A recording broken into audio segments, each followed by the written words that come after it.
4 na lalaking Muslim ang sabay-sabay na pumasok sa isang supermarket sa US, ngunit walang nakapansin na marami silang bomba na nakakabit sa kanilang katawan.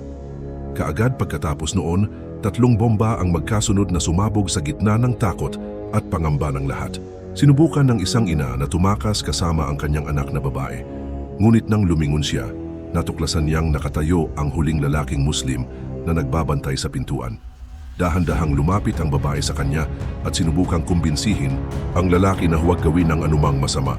Ngunit hindi na siya binigyan ng pagkakataong magsalita. Samantala, 12-dosenang iligal na imigrante na nagtatangkang pumasok sa US ang nahuli ng isang patrol force na ilang kilometro ang layo sa hangganan. Habang binibilang ng patrol team ang mga tao, isang lalaking may suot na backpack ang biglang sumugod palabas ng karamihan sa ilalim ng malakas na ilaw ng helicopter. Tumakbo ang lalaki at natarantang tumungo sa gilid ng bangin. Nang makitang walang nang paraan para makatakas, kalmado niyang hinubad ang kanyang backpack at nagsimulang magpakita. Lumabas na ang lalaking iyon ay mula sa parehong grupo ng mga lalaking nagpasabog sa kanilang sarili kanina. Naghintay siya hanggang napaligiran na siya ng Border Patrol team. Agad niyang pinasabog ang bombang nakakabit sa kanyang katawan.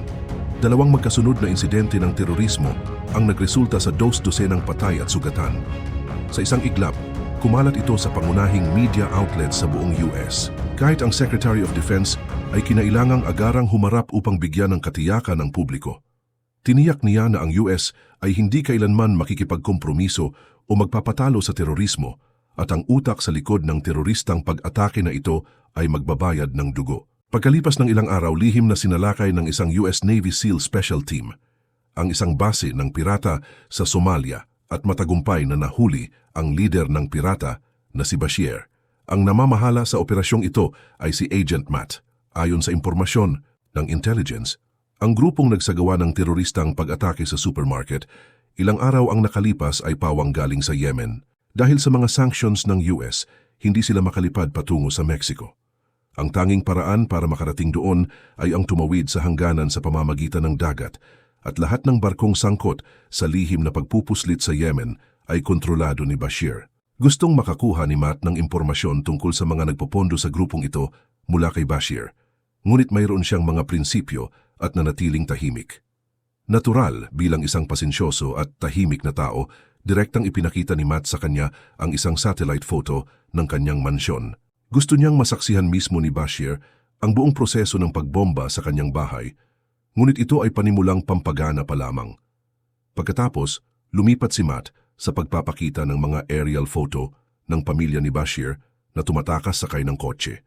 Sa puntong ito, itinulak ni Matt si Bashir sa bingit ng pagkasira ng isip at nagawa na lamang nitong sunod-sunuran na ilista ang mga pangalan ng mga nagpopondo. Matapos makuha ang impormasyon, agad na iniulat ni Matt ang sitwasyon pabalik sa Washington sa pamamagitan ng telepono. Gaya ng inaasahan, ang grupong nagsagawa ng pag-atake ng terorista ay pawang mga miyembro ng organisasyong Al-Qaeda at ang tumulong sa kanila na ilegal na tumawid sa hangganan ay si Carlos, ang pinakamalaking drug lord sa Mexico. Matapos ang pagpupulong, si Matt ay agad na ipinatawag sa Washington at nagpunta sa opisina ng kalihim ng depensa sa Pentagon. Ang kalihim at mga lider militar ay matagal nang naghihintay doon dahil sa sitwasyon kung saan ang mga Mexican drug cartel ay nag-oorganisa ng pagpupuslit ng mga tao papunta sa US sa mas malaking sukat at higit pa nakikipagsabwatan sa organisasyong Al-Qaeda. Nagpasya ang mga nakatataas na leader sa Washington na maglunsad ng malalimang pag-atake laban sa mga drug cartel. Ngunit dahil hindi maaaring direktang magsagawa ng operasyon ng militar ng US sa Mexico, si M, na matagal nang nagsilbing white glove para sa White House sa ibang bansa, ay natural na unang tao na naisip ng mga leader. Alam na mayroon ng plano ng pagkilos si Matt, agad na ipinahayag ng pamunuan ng militar ang kanilang kahandaang magbigay ng komprehensibong kagamitan. Ngunit kailangan mismo ni Matt ang mag-recruit ng mga ahente. Kung mabigo ang misyon, walang papayagang koneksyon sa gobyerno ng US. Sa pahintulot mula sa militar, agad na binuo ni Matt ang isang action team. Una, hinanap niya ang kanyang mga dating kasamahan, binayaran ng mga mersenaryo, at nakakuha ng iba't ibang uri ng teknikal na kagamitan. Pagkatapos, mag-isa siyang nagpunta sa kapital ng Bogota, Colombia, para makipagkita sa kanyang dating kasamahang si Alejandro. Matapos marinig na Carlos ang pangalan ng kaaway, sumali si Alejandro sa team ni M na buo ang team at agad na pinangunahan ni Matt ang lahat patungo sa Mexico City. Una, nagpanggap silang mga assassin mula sa gang ni Carlos at pinatay ang punong abogado ng Madagang. Adios sa mismong kalye. Pagkatapos, muli silang nagpanggap bilang mga miyembro ng Madagang para atakihin si Isabel, ang anak ni Carlos, habang papunta sa eskwela. Hinarang nila ang convoy ng escort at tinapos ang nag-iisang anak ni Carlos sa mismong kalye. Para masigurado ang pagiging epektibo ng operasyon, hindi nila pinatay ang mga escort bodyguard ni Isabel, kundi hinayaan silang iulat ang sitwasyon sa kanilang boss, na nagsasabing ito ang resulta ng pagproproka sa Moti Gang. Akala nila, magdudulot ito ng malawakang gulo sa pagitan ng dalawang drug cartel sa Mexico, ngunit hindi inaasahan, humantong ito sa isang hindi inaasahang pangyayari. Habang pinapanood ang video recording ng eksena, natuklasan ni Matt na ang dalawang bodyguard na kanilang pinaligtas para maghatid ng mensahe kay Carlos ay parehong binaril ng isang pulis matapos silang tanungin ng malinaw. Ang pulis na ito ay miyembro rin ng Migang. Biglang naging komplikado ang sitwasyon. Ang planong mag-udyok ng digmaan sa pagitan ng dalawang gang ay tila imposible nang makamit gaya ng inaasahan. Kaya't agad ipinatupad ng buong koponan ang contingency plan. Inutusan ni Alejandro ang grupo na magkunwaring mga pulis ng US upang matagumpay na magtanghal ng isang eksena para kay Isabel kung saan naglakas loob na iniligtas ng mga pulis Amerikano ang isang dinukot na batang babae na Meksikano. Pagkatapos ay dinala si Isabel pabalik sa base at ipinangako na ibabalik siya matapos ang investigasyon. Ganun lang naging tagapagligtas ni Isabel si Alejandro. Pagkatapos, lihim na nagkita sina Matt at Alejandro kasama ang isang opisyal na namamahala sa mga usapin sa hangganan ng US at Mexico na umaasang makikipag-coordinate ang kabilang panig sa mga Meksikano upang maakay si Isabel pabalik sa lalong madaling panahon. Ngunit hindi siya direktang ipagkakaloob kay Carlos kundi dadalhin sa lugar na kontrolado ng Moti Gang. Sa puntong iyon, simpleng pagsisiwalat lang sa mga tao ni Carlos ng kinaroroonan ni Isabel ay tiyak na magdudulot ng tunggalian sa pagitan ng dalawang panig. Nang matapos ang palitan, bumalik sa sasakyan ang dalawang lalaki. Hindi inaasahan sa paradahan ay muntik silang mabangga ng isang estudyante sa mataas na paaralan na bigla ang tumakbo palabas. Mukhang nagmamadali rin ang binata, ngunit nang makita ang nakakatakot na mga mata ni Alejandro at marinig ang sirena ng alarma sa kanilang sasakyan, nag-aatubili siyang umatras na may dalang iritadong mukha. Hindi nagtagal ay naayos na ng opisyal na namamahala sa mga usapin sa hangganan ang lahat. Agad namang pinangunahan ni Matt ang buong koponan patungong Mexico gamit ang 3 armadong Humvee. Upang masigurong ligtas, paglabas pa lang ng convoy mula sa border checkpoint ay sumunod ang 7 armadong pickup trucks ng pulisya ng Mexico bilang eskorta. Kasabay nito may isang US military drone na lumilipad kasama nila sa buong paglalakbay na binabantayan ng lahat sa loob ng 10 milyang radius ng convoy anumang oras. Napakaganda ng takbo ng lahat. Ngunit nang nagtungo ang convoy sa isang maputik na daan na mabilis ang takbo, ang alikabok na pumasok sa kanilang mga mata ay kaagad nakapagpabalaho ng paningin sa loob ng mga sasakyan. Balak ni Matt na huwag makipag-ugnayan sa kahit sino upang maging mas matindi ang pagbabantay, ngunit hindi inaasahan, biglang umikot ang mga Meksikano na pulis na sumasabay sa unahan bilang eskorta.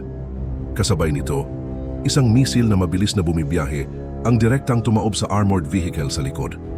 Malinaw na sinuhulan si Carlos Matt ang mga pulis na nag-i-escort. Agad niyang inutusan ang drone na magpaputok at puksain ang nag-aambus na nagpapaputok ng misil. Pagkatapos, lumabas ang lahat ng miyembro ng team sa mga sasakyan at ginamit ang takip ng armored vehicle para labanan ang kaaway. Walang nakapansin sa natatakot na si Isabel na lumundag palabas ng sasakyan at tahimik na tumakas sa lugar. Hindi nagtagal, pinamunuan ni Matt ang squad sa pagpuksa sa lahat ng Meksikanong pulis na responsable sa pag-escort. Agad-agad pagkatapos nito, nakatanggap sila ng ulat mula sa drone na may isa pang grupo ng Meksikanong pulis na darating sa loob ng 20 minuto. Para maiwasan ang lumalang sitwasyon, kinailangan nilang bumalik agad sa lumang daan. Pero pagbalik nila sa armored vehicle, natuklasan nilang matagal nang nawala si Isabel. Balak ni Matt na ayusin na hanapin siya ng team, pero pinigilan siya ni Alejandro dahil lahat ng mga napatay ay mga regular na pulis. Kung mahuhuli sila ng mga Meksikanong, pulis tiyak na magdudulot ito ng diplomatic crisis. Kaya naman, nagboluntaryo si Alejandro na magpaiwan at hanapin si Isabel. Nang marinig ito, agad binigyan ni Matt ang kanyang kasamahan ng signal transmitter. Kung mahahanap niya si Isabel sa pamamagitan lang ng pag-activate ng locator, agad niyang pangungunahan ang buong team para suportahan siya. Pagkatapos, pinangunahan ni Matt ang team pabalik sa lumang ruta. Hinarap ang mga Meksikanong sasakyan ng pulis na humahabol mula sa likod, nagpaputok siya para subukang pigilan sila.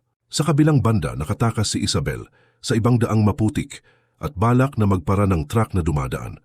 Ang lumabas mula sa kotse ay isa rin pala sa mga tauhan ni Carlos na umatake sa convoy gamit ang mga missile kanina. Pero natakot si Isabel sa dugo sa kanya kaya tumakbo siya palayo. Ngunit hindi pa siya nakakalayo nang mahuli siya. Sinubukan ng isa pang lalaki sa abot ng kanyang makakaya na hilahin si Isabel papasok sa kotse. Ngunit hindi inaasahan, isang bala ang tumama sa kanyang ulo sa isang iglap. Lumalabas na dumating si Alejandro sa tamang oras. Pagkatapos, sumakay ang dalawa sa sasakyan ng asasin at nagtungo sa Hilaga. Ngunit hindi pa sila nakakalayo nang naubusan ng gasolina ang kotse at kinailangan na lamang nilang maglakad sa malawak na disyerto. Sa kabutihang palad, nakatagpo sila ng isang mabait na pipi at bingi na rancher. Bagamat nakilala niya si Isabel bilang ang kinidnap na anak ng drug lord, pansamantala pa rin niya silang pinatuloy. Pagbalik sa base, agad na napagalitan si Matt ng kanyang mga superior. Bagamat napilitan siyang gawin ito, ang buhay ng 20 pulis na Mexican ay malinaw na hindi maliit na bagay na basta-basta na lamang maitatago. Kaya naman, inutusan ng sekretary si Matt na itigil agad ang operasyon at putulin ang lahat ng koneksyon sa US upang maiwasan na mabunyag ang sikreto. Kasabay nito, ang mga nakasaksi sa buong pangyayari ng pamamaril nila sa mga pulis na Mexican tulad ni Isabel ay kailangan ding patahimikin. Hindi lang iyon, ang pagkakakilanlan din ng dalawang grupong terorista noon ay lubusang iniimbestigahan. Lahat sila ay galing sa New Jersey, mga Amerikano, at walang anumang kaugnayan sa mga drug cartel sa Mexico. Dahil dito, naging walang saysay ang plano ni Matt na mag-provoke. Bagamat medyo nag-aalangan, tinawagan pa rin ni Matt si Alejandro sa satellite phone upang ipaliwanag ang pinakabagong sitwasyon at pinayuhan si Alejandro na alisin na si Isabel sa lalong madaling panahon kung hindi, mapapahamak din siya. Ngunit matapos ang ilang araw na magkasama, nakita ni Alejandro si Isabel na parang sarili niyang anak at halos kasing edad din niya ito. Kaya naman, hindi niya talaga kayang gawin ito. Bukod pa rito, dahil malalim na silang nakapasok sa teritoryo, ng magang maaring tapusin si Isabel anumang oras. Sa halip, hiniling ni Alejandro kay Matt na magpadala ng isang tao para sunduin siya sa border muna at sa kapag-usapan kung paano haharapin ang sitwasyon, ngunit pinili ni Matt na tanggihan ang alok. Sa puntong ito, kailangan nang humanap si Alejandro ng paraan upang maibalik si Isabel sa US ng mag-isa. Maaga kinabukasan, dinala niya si Isabel sa isang bayan sa border sa truck ng Nomad para maiwasan ang anumang aksidente sa daan. Hinubad niya ang sapatos nito at inilagay ang signal transmitter sa loob. Agad namang natukoy ni Matt ang lokasyon ng dalawa. Pagkatapos, sa kabila ng pagtutol ng kanyang mga superior, pinangunahan ni Matt ang squad na umalis ng palihim sa gabi upang ibalik ang dalawa. Pagkatapos ng 2 oras na biyahe, matagumpay na nakarating ang dalawa sa tagpuan ng Gallo Gang. Pagkatapos magbayad ng transportation fee na $2,000, nagpahinga ang dalawa doon at naghintay ng bus para makapasok sa US sa pamamagitan ng rutang ito. Bigla, sa sandaling iyon, nakilala ng isang binata si Alejandro sa isang sulyap lamang habang naghihintay ng bus. Lumalabas na iyon ang binatang muntik nang makabangga niya sa parking lot ng supermarket ilang araw na ang nakakaraan. Dahil narinig niya ang sirena ng alarma sa kanilang sasakyan noong panahong iyon, naisip niya na maaring isang undercover cop si Alejandro, kaya isinalaysay niya ang insidente kay Gallo. Ngunit hindi ito hayagang ipinaalam ni Gallo at hinayaan pa rin ang dalawa na sumakay sa truck at umalis. Pagdating ng truck sa border transit point, agad silang tinutukan ng baril ng ilang tauhan na nagkunwaring imigrante. Ito ay dahil nakilala ni Gallo na kaanib sa gang ni Carlos ang pagkakakilanlan ni Isabel. Agad pagkatapos noon kinuha nila si Isabel palabas ng sasakyan. Bagamat sinabi ni Isabel kay Gallo na si Alejandro ay subordinado ng kanyang ama, patuloy na pinaghihinalaan ni Gallo na ang ibang tao ang kumuha sa kanya ng bihag. Kaya't pinatumba niya ito gamit ang isang pamalo sa mismong lugar. Pagkatapos ay tinakpan niya ang kanilang mga ulo at dinala sila sa mga suburb. Nilalayon nilang harapin si Alejandro dito upang sanayin ang tapang ng mga bagong miyembro. Tinawag ni Gallo ang isang binatang kakapasok lang, ngunit hindi ito nangahas na magpaputok dahil sa sobrang nerbiyos. Nang makita ito ni Gallo, sobrang nagalit siya, kaya't diretsyong binigyan niya ito ng bala sa ulo. Pagkatapos ay tinawag niya si Miguel. Ikaw ang nakakita kay Alejandro. Ang aral mula sa nakaraan ay nasa harap mismo ni Miguel. Wala siyang magawa kundi gapusin ang kanyang mga ngipin at barilin si Alejandro sa ulo. Pagkatapos ay umalis kasama ang kanyang mga kapatid. Makalipas ang ilang minuto, natagpuan ni Matt ang katawan ni Alejandro gamit ang night vision scope ng helikoptero. Lahat ng kasapi ng koponan sa tabi niya ay natuwa na hindi sila ang gumawa nito. Ngunit puno ng lungkot at galit ang mga mata ni Matt. Nang makumpirma ng logistics team ang tiyak na lokasyon ni Isabel, agad na iniutos ni Matt ang pagsugod. Samantala si Miguel nakakabaril lang ay patuloy na nahihirapan sapagkat ito ang unang beses niyang gumawa ng ganitong bagay. Sa huli, dahil hindi na niya matiis ang gulo na sanhi ng kanyang mga kasama, bumaba siya ng sasakyan mag-isa habang nag-e-evacuate. Hindi inaasahan iniligtas ng kanyang kilos na ito ang kanyang sariling buhay. Makalipas ang ilang minuto, nawasak ng helicopter ang convoy na nang-escort kay Isabel na pag-aari ng mga trafficker ng tao. Sa harap ng mga ilegal na imigrante na sumuko, walang pinili sa pagputok at hindi nagbigay ng pagkakataon sa sinuman para mabuhay.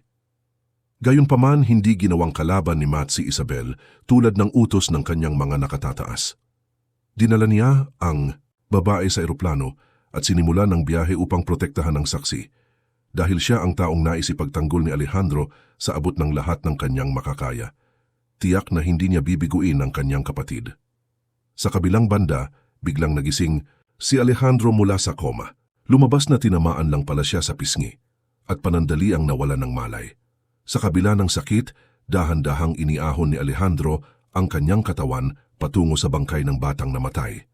Ginamit niya ang sinturon ng bata upang putulin ang mga taling nakagapos sa kanyang mga kamay at matagumpay siyang nakatakas mula sa pintuan ng kamatayan.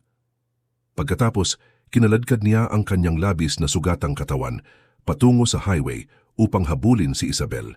Hindi nagtagal, nakarating siya sa lugar ng insidente. Ngunit tumambad sa kanya ang isang bunton ng mga bangkay ng mga human traffickers sa loob ng sasakyan. Ito'y siguradong obra ni May Patuloy na naghanap si Alejandro sa paligid at lihim na natuwa nang makita niyang wala roon ang katawan ni Isabel. Kilala niya ng husto ang ugali ni M. Kung buhay pa si Isabel, tiyak na pinoprotektahan siya ni Matt. Pagkatapos nito, minaneho ni Alejandro ang truck ng Gallo patimog. Ngunit hindi nagtagal, hinarang siya ng isa pang sasakyan mula sa grupo ng Gallo. Hindi man lang siya kinabahan, hinugot niya ang pin ng granada at hinintay na dumaan ang sasakyan ni Gallo sa kanyang tabi, sa kanya ito inihagis. Ilang segundo lang ang lumipas, sumabog ang sasakyan at napulbos ang mga tauhan ni Gallo, samantalang si Alejandro ay nagpatuloy sa pagmamaneho patimog, unti-unting naglalaho sa abot tanaw. At dito nagtatapos ang ating kwento sa araw na ito. Salamat sa panunood. Kung bago ka pa lang sa aking channel ay huwag kalimutang mag-subscribe at share for more recaps video. Hanggang sa muli, mag-ingat ka palagi kaibigan.